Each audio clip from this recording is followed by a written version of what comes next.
Honestly, this thing is lying here. This is not 24 frames per second. I don't care what it says. This is choppy chop chop. It's a cooking show.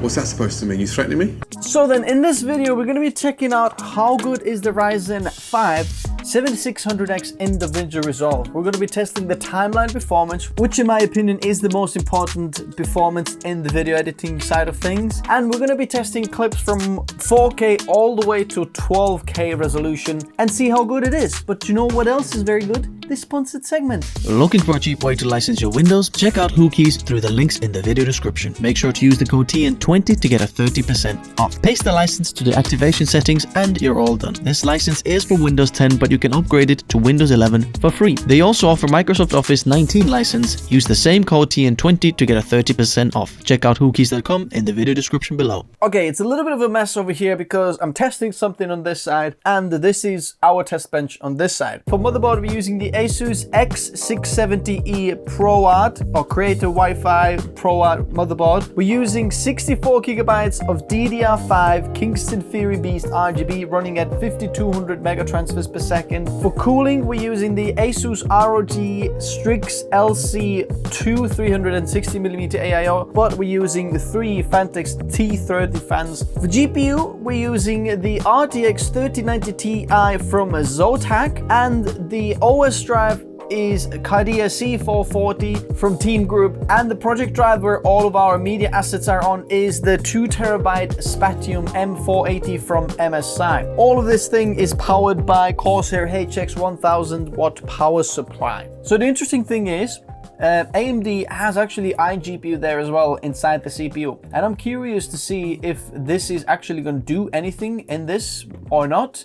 We're going to see how is it going to do or how is it not going to do anything. This is 3090 Ti Radeon graphics, 64 gigs of RAM as you can see, and here's our 6-core processor which is running 5 gigahertz, just like breezing through there. Do you remember when 5 gigahertz was like the line to beat? Look at that now, just 5.1 gigahertz, no problem. In terms of Davinci Resolve settings, the decode options, I have selected both NVIDIA and AMD, and for the GPU for R3D, we're using decompression and debugger, both of them on there. I just want to see if Davinci Resolve is smart enough to switch sometimes to the AMD iGPU. Is it going to use anything? We're going to see. I don't know what's it going to do.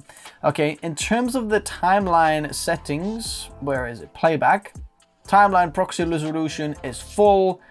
Proxy handling, disable all proxies, and in terms of the timeline resolution, we're going to be using 4K timeline there just to kind of breeze through to see how well we're doing. Okay, that should be it.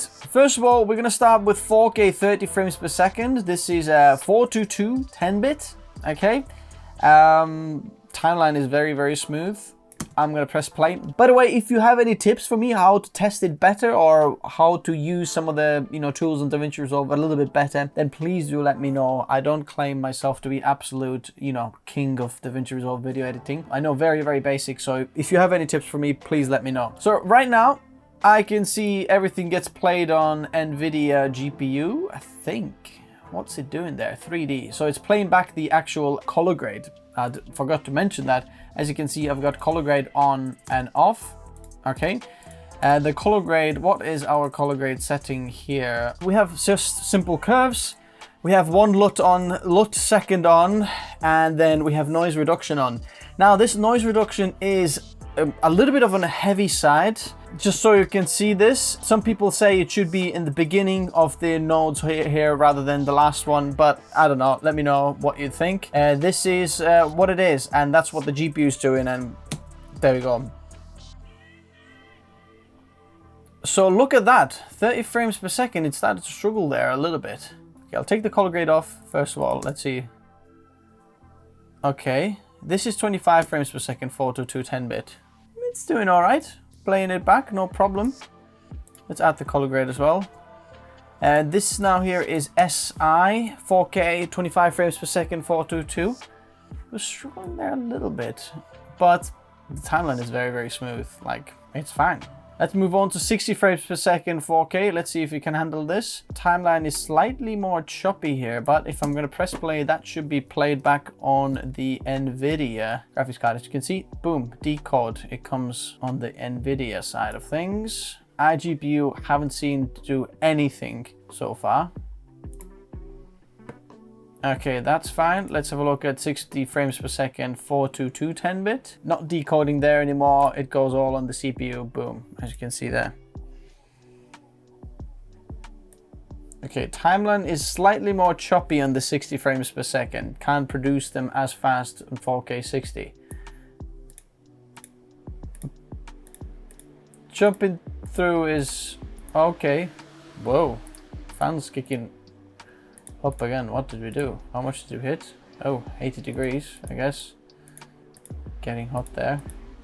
It's all right. I'd still say completely editable if you have any of these codecs or 4K, no problem. Let's try H.265, okay? There's a few H.265 codecs here now. First of all, we're gonna try this. This is 10-bit, 420 50 frames per second. That's gonna go on the NVIDIA GPU decoding. There we go. So timeline should be very, very smooth. Yeah, no problem really. So this is 420 10-bit, 24 frames per second. Well, that's even easier. No problem there either. This is 422 now, okay? H.265 422. And let's have a look. This goes on the CPU. CPU is getting the decoding job for this. If we were on an Intel system, we'd probably see the Intel iGPU. Well, not probably, we would see Intel iGPU play this back, but AMD Radeon iGPU is just sitting there idle doing absolutely diddly squat. Even though it does have some media engines inside, it can decode some of the H.264 and 5, but for some reason it prefers NVIDIA. So let's have a look at this one here now. This is, oh my goodness. See the CPU there? How we're running at 5.25 gigahertz, trying to play this back at all cores, 100% utilized. Everything is just maxed out and we can't do anything about this. This is Canon R5, 60 frames per second, H.265, 422 10-bit, which is very, very hard codec to play back. And if you are looking at the temperatures, our CPU is 86 degrees trying to play this back. And we're not playing this back. So if you're using that codec, just forget about it. Or use proxies, because it can't play that back. Let's try Canon C200 RAW. Let's press play in here. This here. Takes slightly choppy there, as you can see. Let's take the color grade off so it goes purely on. It does go on the CPU there. It's all right. It's not offline. What are you talking about? It's not offline. It's the same clip. Ah, boogie. Timeline performance, very, very smooth. Playing this back, like super, super smooth performance there. I wonder if this is on the CPU or GPU. It looks like it's on the CPU and GPU, a bit of both. But C200 is fine. But when you add a little bit of noise reduction in color grade, it goes slightly worse. But I think it's doable. Red, 4K Red RAW. Alrighty, timeline performance. Very, very smooth. I've never had problems with this. We're gonna press play. Let's have a look. Our GPU is doing the debayering and decompression. That's completely fine. Look at that. 5.4 gigahertz. Ridiculous speeds. No problem. Red 4K RAW. Now, this is Red 5K RAW, okay? I'm curious if it's gonna play this back properly. We're just gonna hit play. And it looks like it's playing it. That's very interesting. That's very, very good. If you're using 4K timeline, it's no problem. 6K BRAW, let's press play.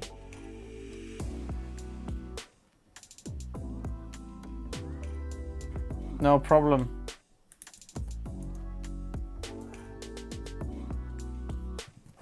Yeah, timeline very, very smooth. I think playing this back is all right. Bear in mind we are on the 4K timeline. When I tested this in Premiere Pro, feel free to go check that out. It was actually very much struggling with this because we were using 6K timeline. In Premiere Pro, we're using like native timelines for each clip. 6K Red RAW. That's amazing. Look at that. It plays it back no problem. In Premiere Pro, it was struggling. Look at that. Timeline's very, very, very smooth as well. It's absolutely fine. Look at that.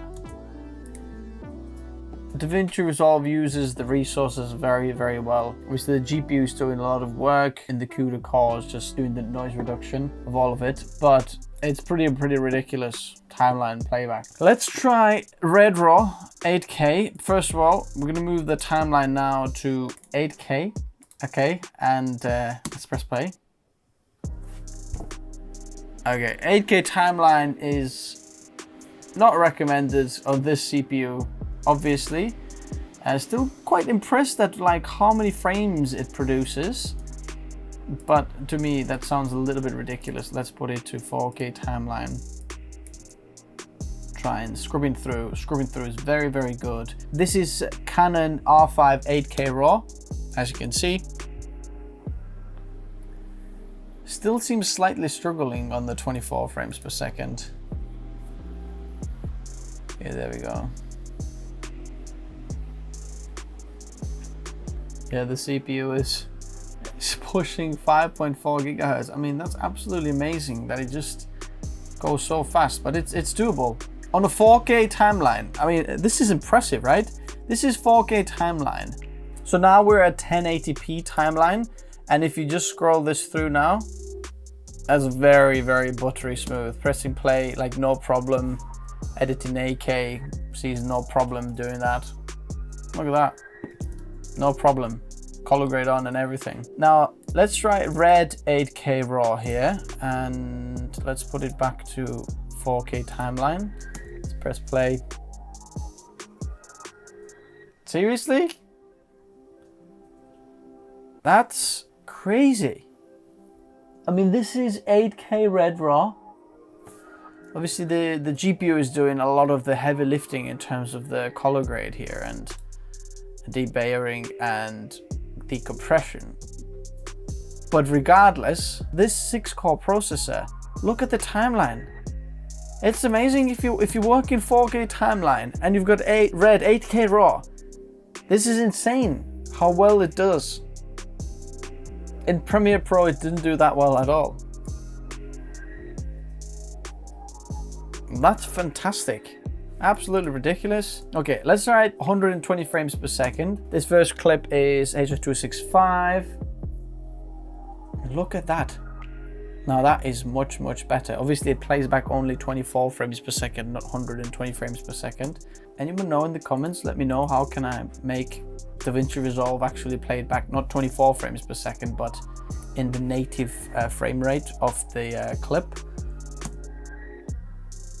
It is pretty good. Looks smooth, you know. These don't have the color grade on here though at the moment. It seems pretty okay without the color grade. Let's try this now. This is 422, so this is CPU bound processor now, and honestly this thing is lying here. This is not 24 frames per second. I don't care what it says. This is choppy chop chop. It's a cooking show. Let's try this 422 H.264. 10-bit 422. 420? No, this is 422. Look at that. It's playback on the CPU, but still very doable.